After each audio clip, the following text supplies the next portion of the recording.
एक तरफ जहां पाकिस्तान अफगानिस्तान पर अटैक कर रहा है, हवाई हमले कर रहा है, तो अफगानिस्तान की ओर से भी भारी जवाबी फायरिंग शुरू हो गई है।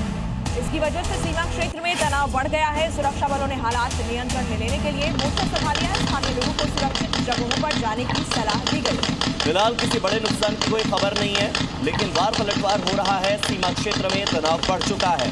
पक्तिका की बात करें, नंगरहार की बात करें, कई ऐसे जिले हैं अफगानिस्तान के जहां पर पाकिस्तान की ओर से हवाई अटैक किए गए हैं, रिहायशी इलाकों को निशाना बनाया। मध्य प्रदेश के इंदौर में बीजेपी के प्रदर्शन के दौरान विवाद हो गया। दरअसल बीजेपी के कार्यकर्ता कांग्रेस दफ्तर के बाहर प्रदर्शन करने पहुंचे थे, लेकिन इसी बीच आरोप है कि कांग्रेस की ओर से टमाटर और पत्थर फेंके गए, जिसके बाद विवाद और बढ़ गया। वहीं दोनों तरफ से कार्यकर्ता एक दूसरे पर पथराव करते हुए नजर आए। जहां एक तरफ से बीजेपी के कार्यकर्ता ने पत्थर फेंके, तो वहीं दूसरी ओर से कांग्रेसियों ने भी पथराव किया।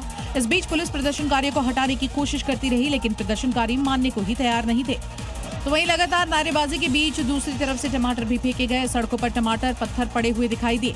पुलिस लगातार बीजेपी के कार्यकर्ताओं को रोकने की कोशिश करती हुई दिखाई दी। बड़ी मशक्कत के बाद दोनों तरफ से लोगों को हटाया गया। इस बीच बीजेपी ने राहुल गांधी का पुतला भी फूंक दिया, तो वहीं इंदौर में प्रदर्शन और हिंसक हो गया। बिहार की सियासत में अब जानवरों की एंट्री हो गई है। कोई किसी को हाथी कहता तो कोई किसी की तुलना बंदर से कर रहा है। दरअसल बिहार विधानसभा में कानून व्यवस्था पर चर्चा के दौरान डिप्टी सीएम सम्राट चौधरी कानून व्यवस्था पर जवाब देते हुए विपक्ष पर तीखा प्रहार करते नजर आए। इन सब के बीच उन्होंने इशारों में पप्पू यादव की गिरफ्तारी और फिर बीमार पड़ने पर तंज कस दिया।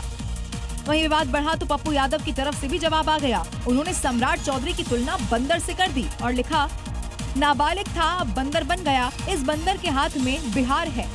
इतना ही नहीं, बल्कि पप्पू यादव ने सम्राट चौधरी पर पगड़ी उतारकर कमीशन बटोरने का भी आरोप लगाया। दरअसल ये पूरा वाकया पप्पू यादव के एक बयान पर शुरू हुआ, जहां उन्होंने बिहार पुलिस पर सवाल उठाए और बात हाथी बंदर तक पहुंच गई। कौन सी है आज देश की 5 बड़ी खबरें, दिखाते हैं रफ्तार अंदाज में। प्रधानमंत्री मोदी आज मेरठ में 12,930 करोड़ की सौगात देने जा रहे हैं। इसी के साथ पीएम मेट्रो और नमो भारत ट्रेन को भी यहां हरी झंडी दिखाएंगे और खुद साउथ स्टेशन तक मेट्रो में सफर करेंगे। उत्तर प्रदेश के मुख्यमंत्री योगी आदित्यनाथ आज से 24 फरवरी तक सिंगापुर और जापान के दौरे पर रहेंगे। इस दौरान सीएम योगी 600 किलोमीटर प्रति घंटे की रफ्तार से चलने वाली मैग्लेव ट्रेन का सफर करेंगे।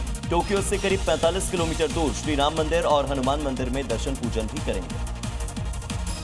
प्रधानमंत्री नरेंद्र मोदी आज सुबह 11 बजे मन की बात के 131वें संस्करण को संबोधित करेंगे। अहमदाबाद दौरे पर मौजूद बीजेपी नेता नितिन नवीन और तमाम बीजेपी नेता भी जनता के साथ इस कार्यक्रम को सुनेंगे।